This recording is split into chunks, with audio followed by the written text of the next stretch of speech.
Bem-vindos, aventureiros e mestres, ao Combeirinhos. Peguem suas fichas, joguem seus dados e preparem seus combos. Aqui, cada sessão é uma jornada. Fala galera, sejam bem-vindos aos Combeirinhos, eu sou o Kaique e dessa vez eu não tô mestrando, a gente tá aqui em um combo break pra falar da campanha dos Despertados. Pra começar, quero apresentar primeiro os participantes, começando por ele, Vitor. Fala galera, Vitor aqui participando desse episódio que eu acho que espero que seja, sei lá, mensal, não anual, como tem sido até então, né? Porque a gente só fez um episódio dessa bodega até agora. Pensando bem, a gente pode fazer só um combo break por ano, né? Porque aí a gente faz o inverso do Jovem Nerd, que ele faz o ano inteiro conversando e aí um ano só de RPG. A gente ficou o ano inteiro jogando e um episódio só de combo break. Então, aqui também a gente tá com o Gabriel, pode se apresentar, Gabriel. Dessa vez você não tá com o Ainer, você pode falar em primeira pessoa. Muito legal poder falar em primeira pessoa. Fala galera, aqui é Gabriel. O pessoal odeia quando eu faço isso, mas eu gosto de fazer. Gabriel na área. Gabriel na área, isso aí. Mas, cara, tô feliz de estar aqui participando desse Combo Break, falar desse episódio aí, esses episódios dos Despertados. E, cara, foi sensacional. Eu tô ansioso pras perguntas, tô ansioso pra pauta. Pode mandar ver. Perguntas, o cara acha que vai ser entrevistado. Não, mas na verdade eu tenho perguntas. Eu não sei se vocês trouxeram, mas eu pergunta especial que eu quero fazer pro Gabriel. Então, e por último, você pode também se apresentar, Yoshi. E aí, pessoal, beleza? Yoshi por aqui. Tô animado pra ter essa conversa sobre essa campanha que nós tivemos. E, como eu falei, tô aqui com minha perguntinha que eu fiz especial pro Gabriel. Peço encarecidamente pro mestre, pra quando ele permitir eu trazer essa pergunta aí que acho que todo mundo tá fazendo. A gente vai ver essa pergunta logo depois do recado, que só tem um, que é: se você tá ouvindo isso e não viu a campanha, sai daqui que você não devia estar aqui. Vai assistir os episódios, cara. Você não vai entender nada, melhor você ver a campanha primeiro.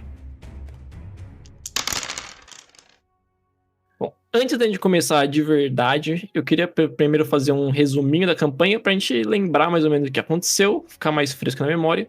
Resumidamente, foi o grupo dos 3, que são heróis mitológicos, lutando contra demônios e gigantes para conseguir fazer o irmão mais velho dos gigantes, o Cataclismo, daí o nome da campanha, dormir novamente.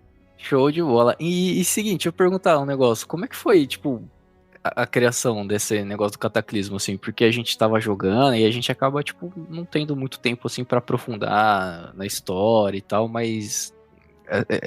assim, a gente aprofunda na história porque a gente tá vivendo a história jogando, né? Claramente. Mas como é que foi? Tipo assim, de onde que surgiu o Cataclismo, essa parada toda aí que você criou? Cara, as minhas principais referências que eu tinha pra essa campanha era, obviamente, God of War, tanto o nórdico quanto o grego. E a parada do Cataclismo foi porque eu queria fazer uma campanha que a maior parte dos inimigos fossem gigantes, tipo do Shadow of Colossus. O Cataclismo mesmo, ele não foi inspirado em nenhuma figura específica, foi só porque eu queria um gigante principal pra ser o inimigo. Batalha de Kaiju, né? Cara, eu não sei pra vocês, mas pra mim, o Nazgûl, né, o gigante lá, enorme, fez uma referência muito grande, pelo menos na minha cabeça, pros titãs, velho, da mitologia grega. Sabe aqueles enormes, assim, lá no God of War 1, no God of War 2, 3, escalando a montanha. Zeus, Gaia subindo a montanha. Isso aí, cara, foi pelo menos o que na minha imaginação tava rolando. Aquele monstro enorme, colossal, acordando a gente dentro do coração dele, tentando parar aquele bicho, senão o mundo ia acabar. E, cara, pra mim, na minha cabeça, fez muito sentido ser um titã, sabe, do passado. Tar não era um titã, né? Ou era? No cenário mesmo, né, no universo, é porque a gente sempre faz que, tipo, tem várias figuras que representam o mesmo ser de histórias, né? Tipo, o que eu quis passar, eu acho que eu até falei no jogo, que o Nazgûl, ele era, tipo, conhecido como Cronos, como Como é que é o nome daquele gigante da mitologia nórdica que criou o céu também? Eu não esqueci o nome dele agora, mas eu falo na hora do jogo. Tipo, ele representa todos esses seres gigantes, os maiores que tem de suas respectivas histórias. E é meio isso que é da hora, porque meio que interliga, cara, todas as mitologias e crenças de um povo antigo numa coisa só, sabe? Faz o universo ficar muito rico com isso, sabe? Achei que ficou muito, muito maneiro. E nem quando apareceu aquela demônio lá. Cara, não, na minha mente até achei muito louco. Tipo, você aparece um cara ali que parece ser o Hades, aí do nada vira Hela, velho. Na cara do Aina. Ele falou, putz, tudo se interliga, né? Parece que as mitologias se ligam num ser só. Eu acho que isso foi uma sacada muito maneira nesse universo. Mas eu preciso confessar que eu fiquei frustrado com uma coisa, hein, Kaique?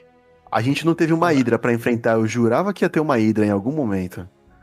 Nem passou pela sua cabeça? A Hydra aparece na batalha final, só que ela não é uma batalha de inimigo único, né? Mas o Léo tava lá. O Yoshi queria cortar as cabeças da Hydra ali e ver elas crescendo de novo, né? O Argus tem poder de fogo, então não ia crescer de novo. Eu tinha que escolher quais inimigos gigantes mitológicos vocês iam lutar. Aí eu peguei os que eu acho mais legais. Também não podia colocar um monte, porque senão ia ficar só luta toda hora, né? Justo. Eu só vi justo. vantagem. Qual o problema? Não, eu sou do time do roleplay. Acho que faz todo sentido. Faz todo sentido. E falando em universo e tudo mais, assim, é legal a gente falar também que esse universo dos Despertados, ele é um universo nosso, né? Tipo, a gente não pegou isso de nenhum livro tipo, o cenário, digo, né? A gente não pegou esse cenário de nenhum livro. Tipo, a gente que criou e a gente só jogou usando o sistema de regras do 3DT. E acho que é muito legal falar também, né, que esse universo ele foi idealizado pelo Yoshi, né? Sim. O Yoshi teve um pirim-plim-plim na cabeça. Então, vamos lá. Os Despertados. Eu tive muitas referências, mas eu acho que a intenção, a linha principal dele. Aliás, a ideia inicial dele era ser um universo de super-heróis, né? Originalmente, a gente queria um jogo, um RPG de super-heróis, e eu criei esse universo onde os seres humanos todos nascem com um poder, só que somente alguns deles têm a capacidade de expressar esse poder por terem uma glândula a mais no corpo chamada LW, né?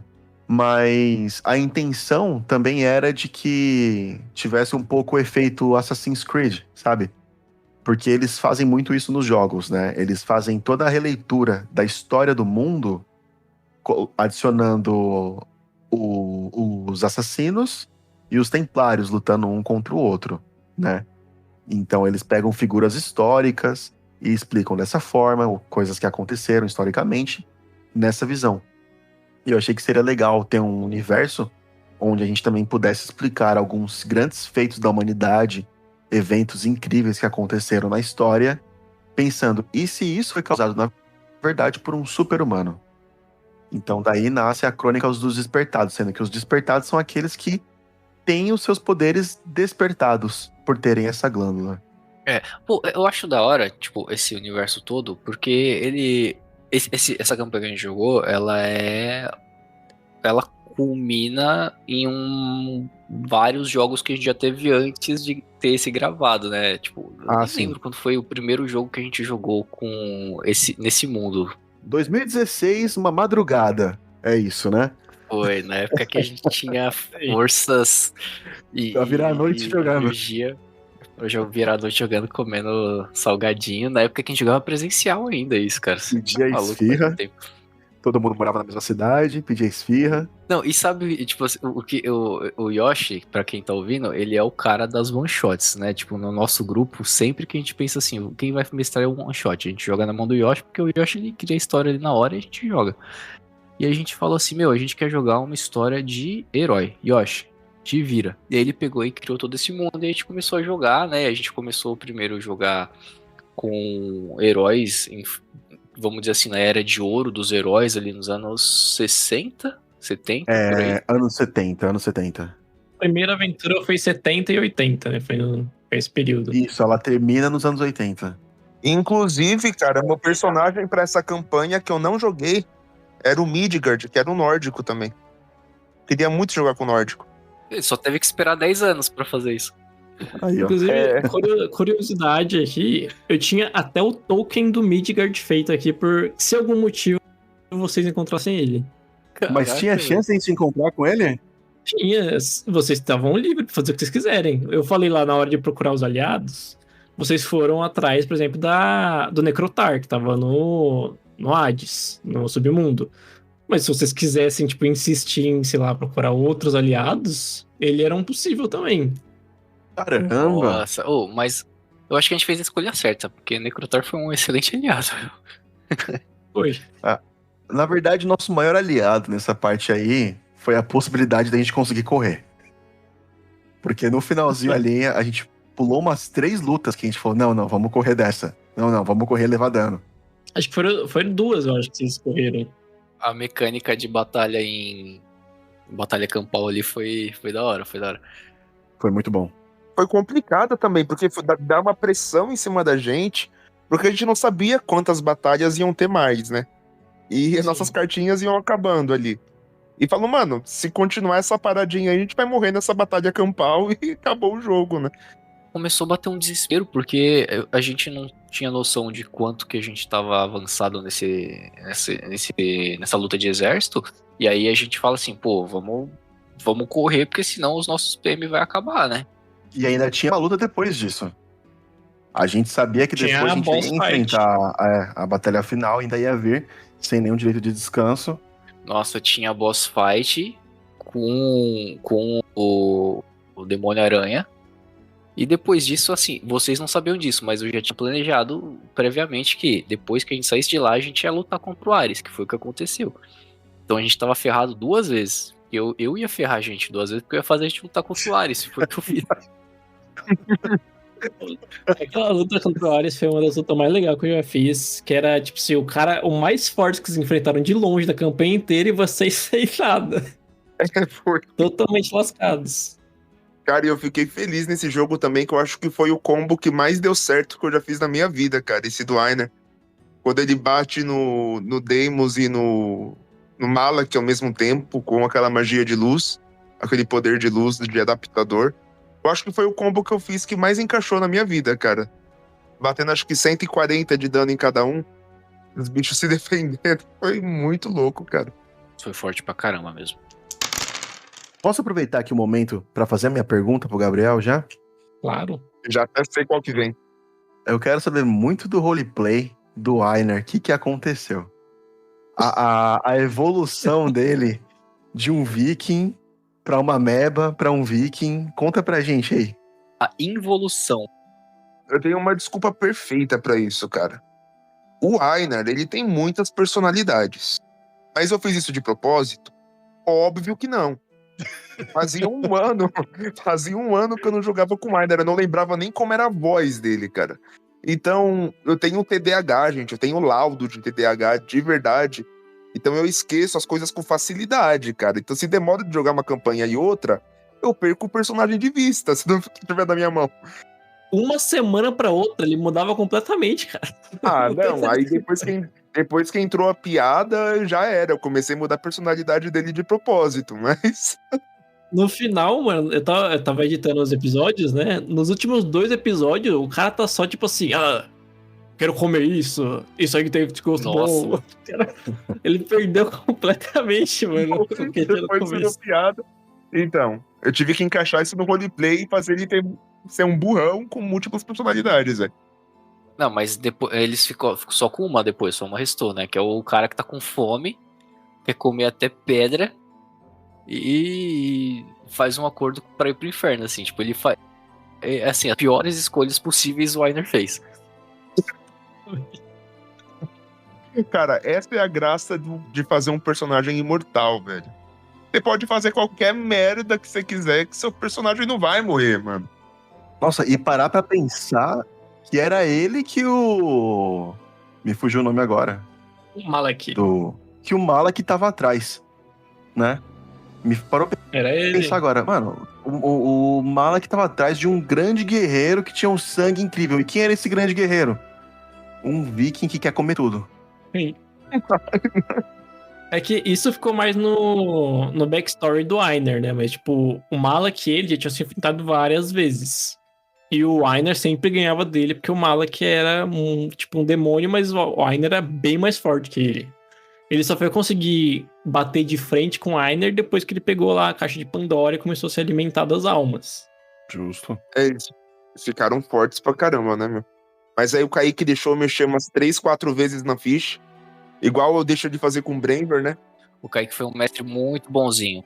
Eu e o Braver, mano, eu e o Kaique levanta a bola um pro outro, cara. Porque. Vai ele.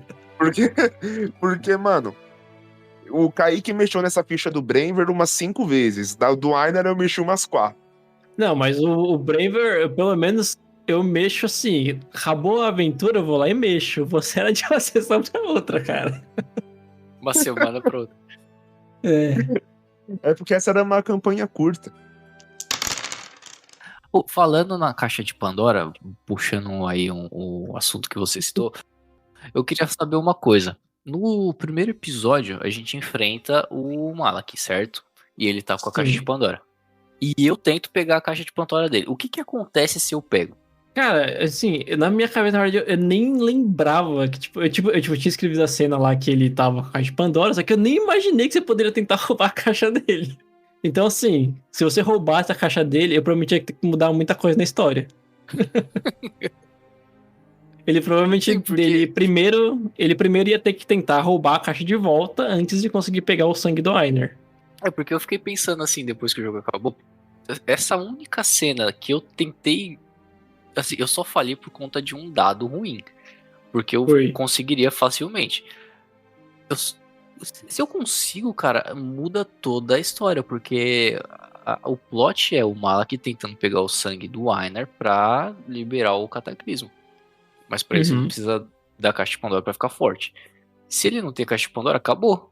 Ou você cria um outro personagem mais forte que ele pra seguir a gente e pegar o sangue do Ainer, ou então ele dá um jeito de roubar a caixa. Então, eu queria até falar um pouco do primeiro episódio também, porque o primeiro episódio, pra mim, eu acho que foi, assim, a melhor sessão que eu já mestrei toda a minha vida, cara.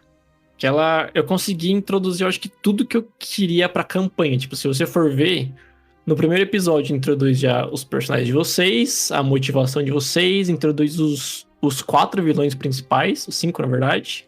Tipo, aparece o Deimos e o Phobos lá na floresta falando com o Malak, mencionam o Nasktar, que é o Cataclismo, e o que ele vai fazer. Menciona já também o Ares. Dá todos os nortes, tipo, da aventura já, assim. Sabe qual que é o mais legal disso, Kaique? Que na segunda sessão, ninguém lembrava de mais nada. Porque demorou 1 ano pra jogar de novo.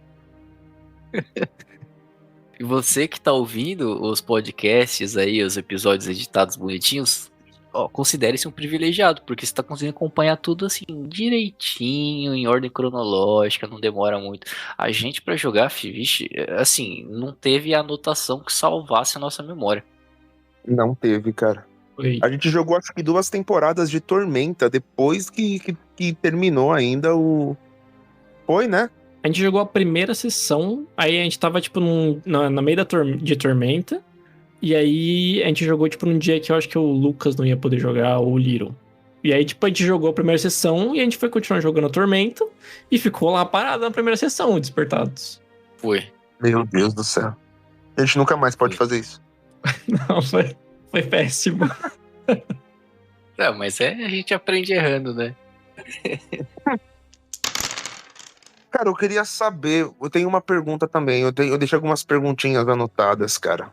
Kaique, você já tinha literalmente anotadinho no final da campanha de que seria a esposa do Scorpius, qual que é o nome dela mesmo? É a Rapina, seria ela que levaria todo o universo de Arcádia pra Tormenta, pra Arton? Eu já tinha, inclusive, isso é uma coisa legal de pontuar, que antes de começar a escrever a aventura, eu já tinha a ideia de quem ia ser o vilão e tal, que era o Cataclismo. Só que aí o Victor fez uma maldita pergunta de falar, eu posso jogar com o Scorpius, que é o pai do Áquila? E aí eu muito burramente falei, pode. Um mestre bonzinho, um mestre bonzinho. Agora tem um Argus em Arton que eu vou ter que lidar. O Scorpius, que agora é. Putz, grila, deve estar muito bufado depois dessa campanha aí. Imagina, eu fiz a ficha do. Vou ter que mexer nessa ficha do Scorpius. O bicho é mais forte agora, velho. E putz, cara, o Einar lá. Tá os três lá. O Einar com certeza tá nas Uivantes, cara. Com certeza, isso aí é fato. Mas assim, eu quero dizer pra vocês de nada, porque eu joguei com Scorpius nessa sessão, porque foi graças à minha escolha de jogar com Scorpius nessa sessão que a gente conseguiu escrever o nosso livro Terras de Arcádia. Porque É toda a verdade. lore de Arcádia eu escrevi pra esse jogo. Foi mesmo. Inclusive, só pra terminar aqui o raciocínio, eu tinha esse ponto que eu tinha que resolver, que era como que a Arcádia ia pro universo de Tormenta. E aí eu tinha que colocar também um jeito, né, como que eles iam teleportar pra lá. E aí eu pensei, pode ser a mãe do Áquila, que tem esse poder de teleporte. Então eu já tinha meio que essa ideia de que ia ser a mãe do Áquila que ia teleportar todo mundo que tivesse ali em Arcádia pro universo do Tormenta. E aí eu só juntei com a história do Scorpius, já que ele tinha inimigo o Ares. E aí, pra fugir do Ares, ela usou o teleporte ao máximo, que quebrou a pedra dela lá, que ela usava pra teleportar pra mais longe, né? Agora você consegue teleportar pra lugares próximos. E ela fugiu pra outro universo. Então eu tinha essa obrigação aí de fazer o final ter essas conclusões. O Ares foi junto também? O Ares não. Eu descrevi que foi. Ele tava segurando o Scorpius pelo pescoço. E aí, quando vocês teleportaram, fica só a mão dele que tava segurando o Scorpius. Pode crer. É verdade. Você jogou vários intrusos no meio da minha campanha, Kaique. Inclusive, falando do Argus, também é outra coisa que eu tinha que fazer, que era que o Yoshi queria que ele fosse o Hefesto desse universo dos Despertados. Exato. Desde o começo, a intenção era jogar com Hefesto. Aí tem até alguns pontos curiosos. Por exemplo, por que ele tinha medo do mar? Na mitologia grega, Hefesto, ele cai, né, do céu. Se não me engano, Hera joga ele do céu e ele cai no mar. E aí eu coloquei essa ideia de que ele tinha medo de água por esse trauma. Mas aí fica a pergunta, afinal de contas. Argus, ele caiu do céu ou ele passou por um naufrágio? Você perguntou pra mim? É claro, quero saber. A origem do meu personagem. O que eu penso dele é que ele é totalmente um fruto de um acidente, assim, tipo... Ele nasceu provavelmente em um barco que aconteceria, por exemplo, numa viagem, né, que a mãe dele tava grávida. E aí, como ele é um despertado, né, que é tipo um mutante desse universo, ele nasceu todo de pedra, meio deformado, assim, com a pele de mármore, e provavelmente os pais dele jogaram ele fora do barco. Nossa. Pra mim é isso que eu tinha pensado, pelo menos. É tão trágico quanto a mitologia grega. É muito similar, se parar pra pensar. Eu achei as histórias dos nossos personagens muito boas, de cada um, assim. Eu acho que poucas vezes a gente deu tanta ênfase no backstory dos personagens, e o mestre utilizou também, soube utilizar de forma assim, a trazer impacto na história, né? Então, tipo, o Argus, ele ter todo esse backstory da esposa dele, e aí no final a esposa dele a gente conseguir salvar. Isso aí foi tipo assim, acho que foi a coisa foi que bom eu fiquei demais. mais feliz. Foi a coisa que eu fiquei mais feliz do jogo. Foi o final feliz, né? Foi bom demais isso. Desbloqueou o happy ending. Ele tava todo tristonho, mano, né? O próprio Yoshi tava quase chorando já. Você é louco. Eu falei pro Kaique quando eu criei o Argus, assim, na mitologia grega, Hefesto, ele é casado com a Afrodite. Mas a Afrodite vive traindo ele com Ares. Se ela tinha fugido com ele, ou se ele tinha sequestrado, eu falei, eu não quero saber. Meu personagem acredita que ela foi sequestrada. Então eu corri o risco de chegar lá na hora e descobrir que não. Ela simplesmente fugiu com ele, é a arte dele e queria ir embora com ele. Então eu tinha pra mim assim, se ele souber disso, ele vai virar o tanque master que vai querer acabar com tudo na história. Vai querer destruir todo mundo pela frente de raiva. Mas aí quando ele descobriu que realmente ia ser sequestrado, eu falei, não, então ele tem que ir pro lado do cara que quer salvar a esposa. Ele quer salvar a vida da amada dele. Eu também queria acrescentar que vocês encontraram a morte lá no mundo inferior, em Sharn. E ela falou para o Argus que a esposa dele tinha sido devorada, que ela não tinha mais alma. Vocês lembram disso? Sim. Sim. Ela mentiu na cara dura, porque ela queria o Argus no modo vingança. Porque ela precisava disso para você conseguir salvar o mundo. Conseguiu. Caramba, Olha velho. ela. Sim. Que maldita morte mentira. Caramba, mano. São detalhes que a gente só pega conversando assim, né, cara? Sim. Faz sentido. Pô, mas eu acho que assim, entre o Argus, ele ter a esposa tendo a alma devorada, ou ela simplesmente ter a Gaia nele, o que você prefere, eu acho? Nossa, mano, que pergunta, hein? Não, acho que o Argus prefere... Acho que ele prefere ela devorada do que traindo ele. Ele jamais acreditaria que ela teria traído ele. Jamais acreditaria nisso. Mas que pergunta, hein? O Kaique é um mestre muito bonzinho, né? Deixa eu jogar com o Scorpius, aí ele faz a sua mulher ter a alma devorada. Deixa o Gabriel Nossa, que mudar bonzinho, figura, deixa- se quiser. Deixa a mulher ter a alma devorada. Essa foi a bondade dele comigo. É. Ó, É, mas entre a por que você outra tá opção, indo, né? Faz sentido. Faz sentido. entre a alternativa. Faz sentido. Falando também do backstory dos personagens, falou que, tipo, eu consegui aproveitar bem tudo que vocês passaram pra mim. E, cara, tipo, tudo que vocês passaram se encaixou, assim, meio que perfeitamente. Porque, tipo, por exemplo, o mais diferente foi o Einer, mas eu ainda consegui encaixar certinho, só introduzindo os demônios como inimigos junto com os gigantes. Mas, tipo, o Scorpius ter como inimigo o Ares e o Yoshi querendo fazer, tipo, o Hefesto, que também tem como inimigo o Ares, meio que se encaixou, assim, perfeitamente. Só juntei as duas coisas. E o Malak sendo o arquirrival dele, se juntando com os rivais que também eram dos personagens, foi meio que uma Sim. batalha de destinos, né, cara? Foi meio que uma batalha final, assim, como se fosse um Ragnarok nesse mundo mesmo. O Deimos e o Phobos, eles eram os vilões, mas só porque se eu colocasse o Ares como vilão, vocês não iam ter chance nenhuma. Justo. Faz sentido. Não teríamos chance nenhuma com ele mesmo. E o final mostrou isso. É legal falar sobre isso, né? Por que a gente não teria chance nenhuma contra o Ares, né? E agora, tipo assim, como a gente escreveu o livro do Terras de Arcádia, e a gente também tem, tipo, muito backstory em cima desse universo do Despertados, tem o que a gente chama de pilares, né? E o Ares é um desses pilares. E aí, se o Yoshi ou o Kaique quiserem falar que foram que mais desenvolveram essa parte, é legal pra explicar pro que tá ouvindo também. Ele não é um pilar, na verdade. Uma sentinela. Durante as campanhas que a gente foi jogando de Despertados, como eu falei, a princípio a ideia era ser um RPG de super-heróis, né? Mas a gente foi acrescentando elementos místicos também, né?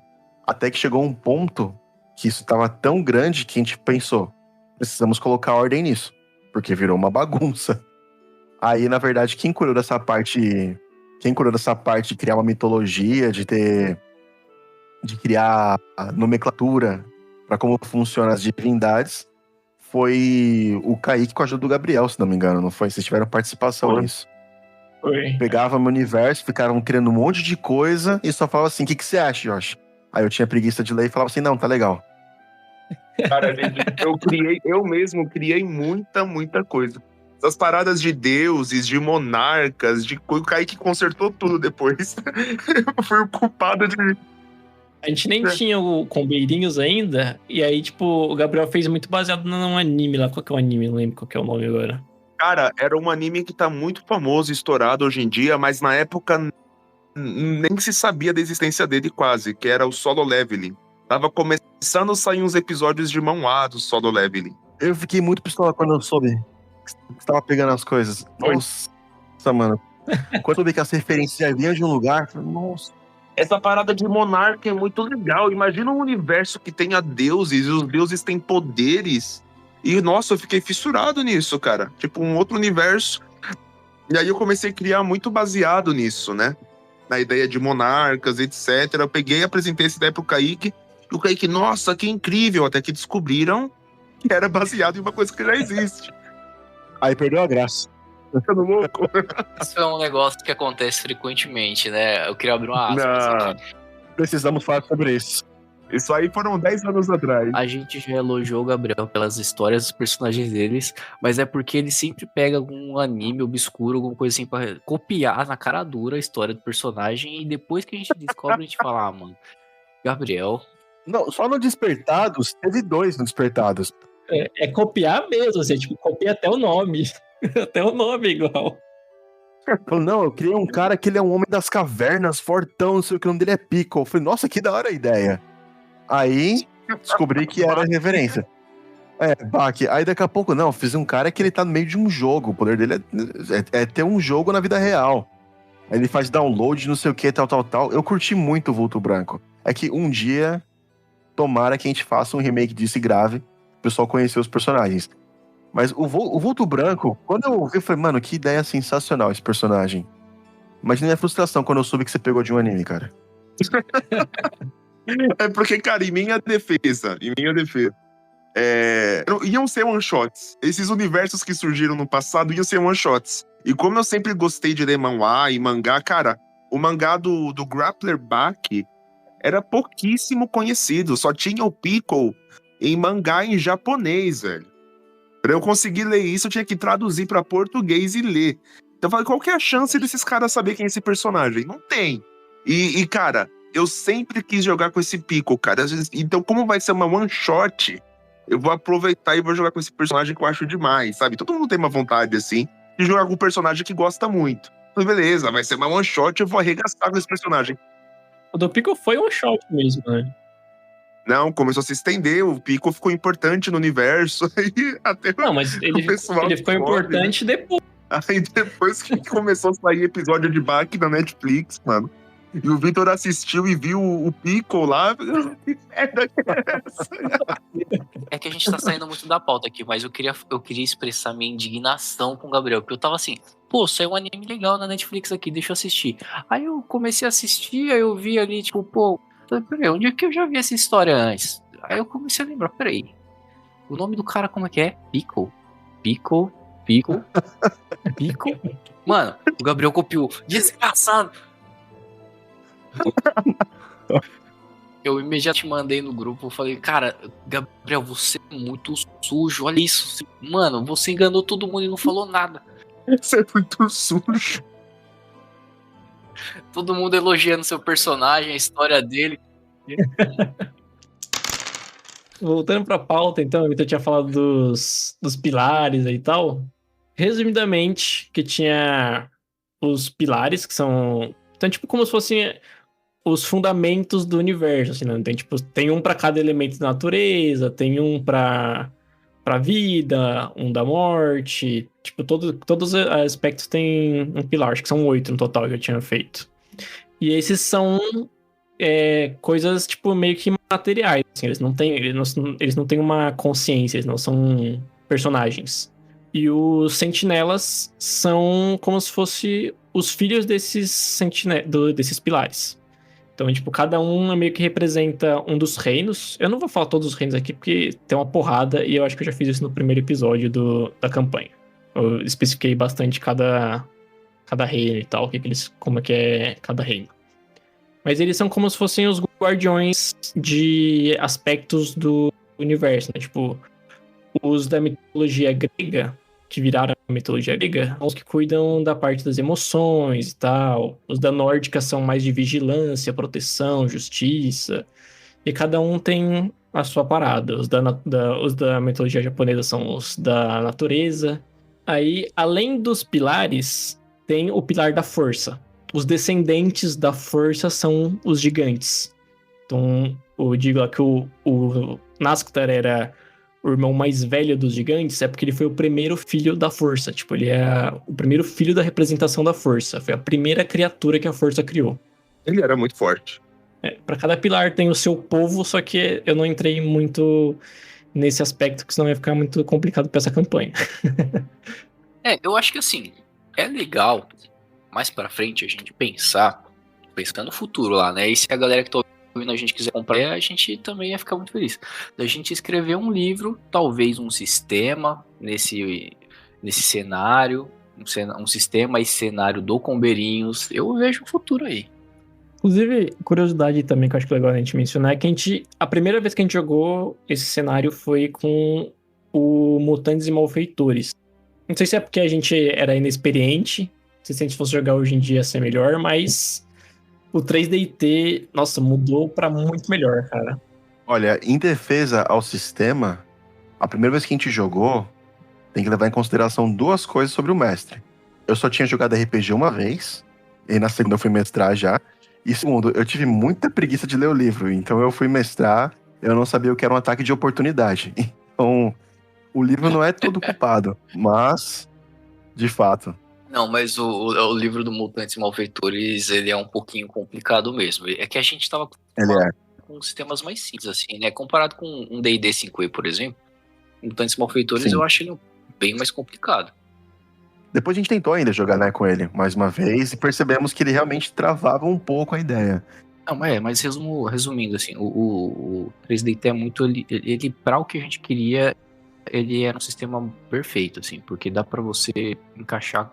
Ele foi feito pra você jogar um RPG de anime, pelos poderes ali, até, tipo... E pra o que a gente queria, ele era muito legal, assim. Então, esse sistema encaixou muito com o nosso cenário, né?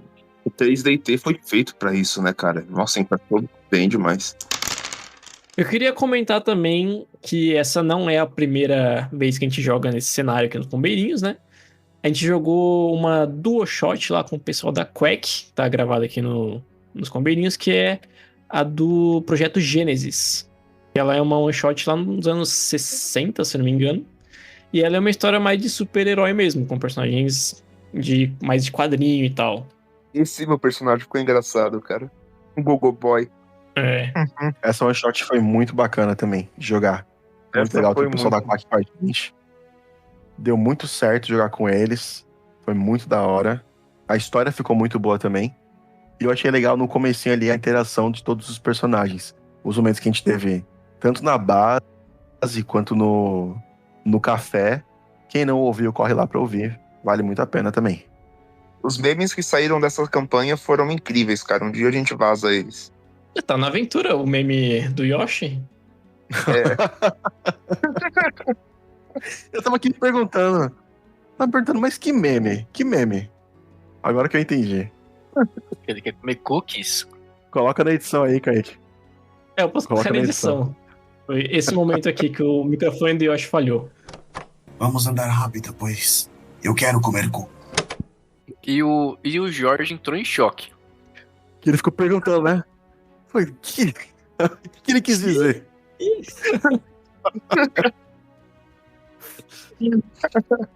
Ai, ai.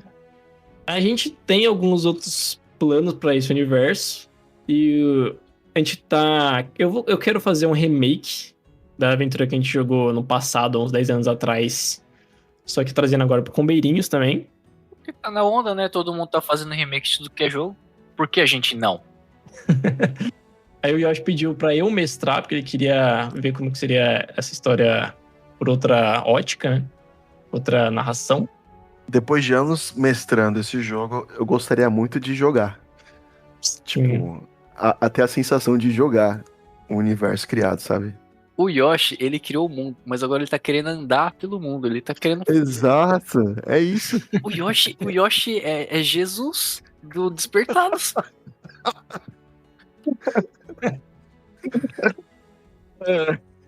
É tipo isso, mas realmente, eu falei, mano, como será que é desfrutar? Cara, quando a gente foi jogar a campanha, rapidinho, a campanha, aliás, o one shot dos anos 60, eu já tava vidrado pensando, mano, que da hora.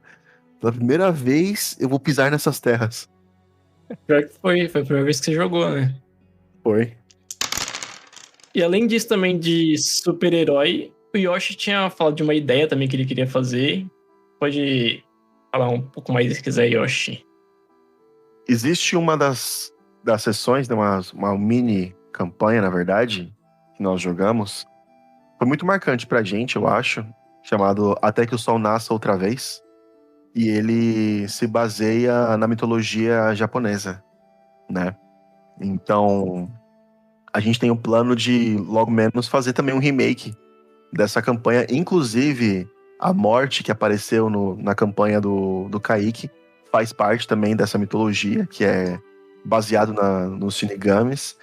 E a gente quer trazer isso logo menos. Aí essa, acredito que eu vou mestrar, se não me engano.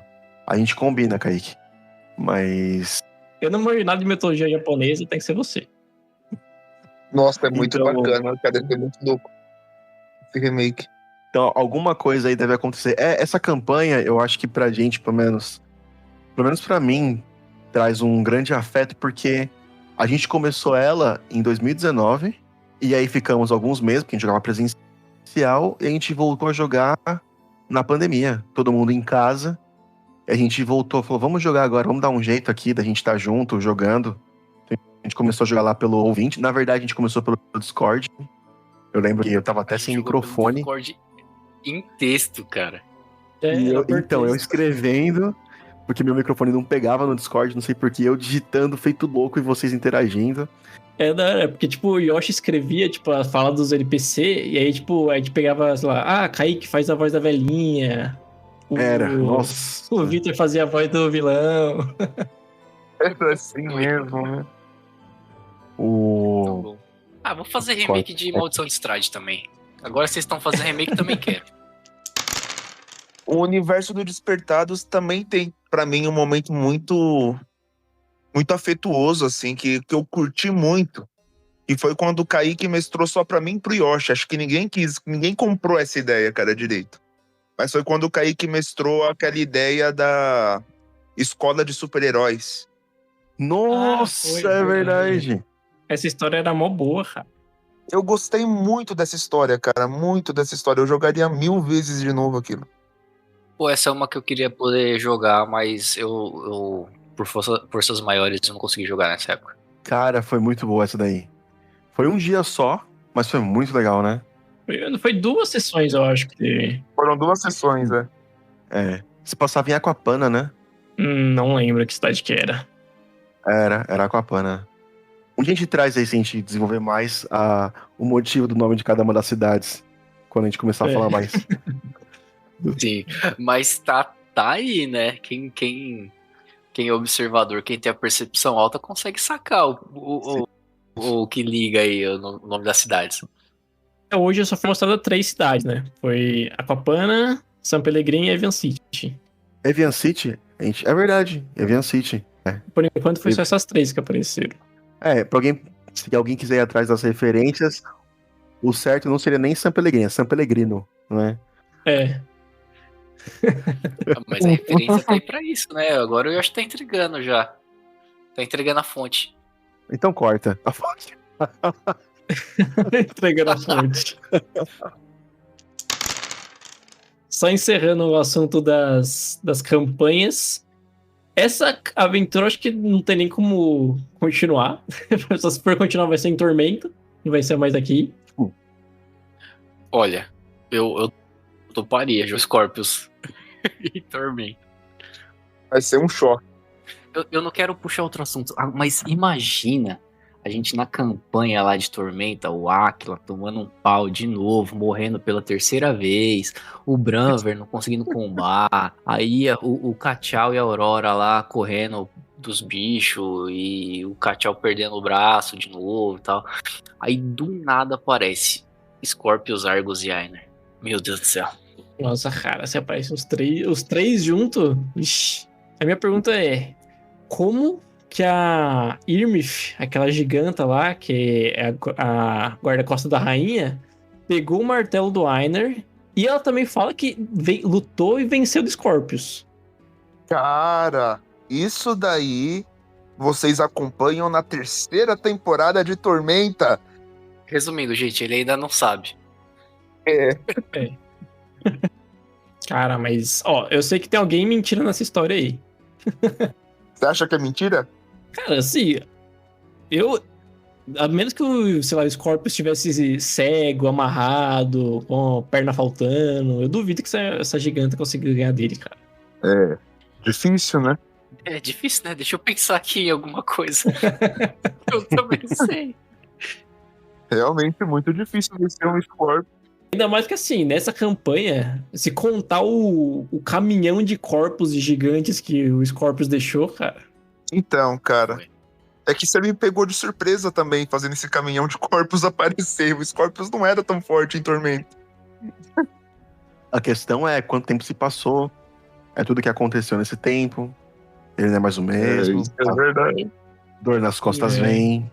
E passou no máximo 17 anos, né? Que é a idade do Aquila. Imagina o vovô Arcodo, então, que conseguiu tancar uma pancada do Ares pelado. Foi. Eu tenho que colocar isso daí na história do Aquila agora. Ele tem um tio Argus. É verdade. E o Gabriel não me respondeu a minha pergunta ainda. Como é que a giganta pegou o martelo do Ainer? Cara, essa é uma história real, essa é uma história forte, essa é uma história que eu ainda não criei, mas ela pegou. É. Agora, essa é a parte que dói, que você vai ter que nerfar o seu próprio personagem. Não, cara. A giganta ela é muito forte, velho. Ela fez parte do grupo do Scorpius. Mas agora pensa bem. Faz a teoria de vocês, de verdade. A minha teoria O é... Einar perdeu. O Einar, pensa bem, eu vou dar uma dica. Falando sério agora. O Einar perdeu o martelo dele. A giganta fez parte do grupo com o Scorpius. O que aconteceu com o Einar? Trocou de sexo. Virou gigante. Virou a giganta. Sim, ó, me passou aqui que ela pode ser filha do Ainer, mas eu duvido que ela tenha, tipo, 17 anos, igual a Aquila. Aí, Gabriel, destruiu essa história agora. Putz, Deus. O silêncio é ensurdecedor. O que é isso? Os pontos vão se conectar, cara. Eles vão se conectar. Até lá, um momento eles vão se conectar. Gabriel, tem quase o quê? 6 meses aí pra você pensar, Gabriel. Que a gente vai demorar pra voltar a campanha. Cara, foi um prazer jogar esse jogo com vocês. Bom demais. Esse personagem que eu fiz, vou guardar no meu coração. Assim como o personagem de vocês. Foram personagens incríveis. Foi uma ótima campanha aí do Mestre Kaique. E eu aguardo por mais Despertados. Por muito mais. É, cara, eu acho que essa foi a primeira campanha que eu terminei aqui nos Despertados, no Combeirinhos, né? E eu acho que foi a primeira que eu consegui terminar também certinho, assim, na minha vida. Que as outras sempre foi, sei lá, tipo, chega no final, aí começa a desandar, aí o jogo morre, a gente começa outro. Acho que quase todos foi assim, né? Frequentemente. Nada como a pressão dos fãs em a gente lançar os episódios. Minha primeira campainha aí, que eu consegui terminar de um jeito que eu fiquei satisfeito, é deixar saudades. Pra mim também foi um prazer jogar essa campanha aí. Achei incrível a evolução da amizade dos personagens. No começo eles não suportavam o Ainer, né? Nem se conheciam. Já tinha aí um background do Argus e do Scorpius, mas aí no final os três estavam unidos, eles se tornaram realmente uma irmandade aí de heróis. Isso foi muito legal. E tô empolgado também, como eu falei, pro futuro dos Despertados aqui nos Combeirinhos.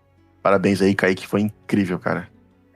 Assim, despedir personagens é muito difícil, né? Mas quando o encerramento é bom, isso daí facilita. Porque você sempre fica pensando assim, pô, eu queria jogar de novo com aquele cara, sabe? Tipo, putz, como que ele estaria hoje e tal. A gente conseguiu ainda meio que dar uma roubada jogando eles em Tormenta. Agora a gente vai saber como que... É tipo assim, agora a gente tá jogando o Despertado Shippuden lá no Tormenta, né? Porque aí agora a gente tá jogando com... A gente tá jogando É o com, Boruto, vamos dizer é assim, o Next Generation. os filhos. A gente tá jogando... Não, aí você me jogou lá pra baixo, me chamou de Boruto, né? A gente tá jogando com os filhos dos personagens lá e a gente vai ver, tipo, de repente a história deles ali, mais pra frente, né? Então é legal porque dá pra gente ter essa nostalgia aí daqui a pouco, né? Mas, putz, os personagens foram muito bons, a história foi muito boa, o sistema ele facilita muito, então é um sistema gostoso de jogar. Então, assim, o que eu posso dizer é, se você não ouviu e tá aqui até agora, não sei porquê, termina esse podcast, volta lá no seu feed, no nosso feed do Conveirinhos, e escuta os episódios, já a maratona, porque esse episódio aqui ele vai estar sendo lançado depois do final da campanha, né? Mas é isso, galera. Então, se você curtiu, deixa o parabéns aí pro Kaique, porque foi mérito dele, cara. E 5 estrelas aqui no Spotify. E segue no Instagram. Já deixa os recados todos, então. Mérito dos jogadores também, que fizeram... Cara, praticamente vocês fizeram a história, só juntei tudo.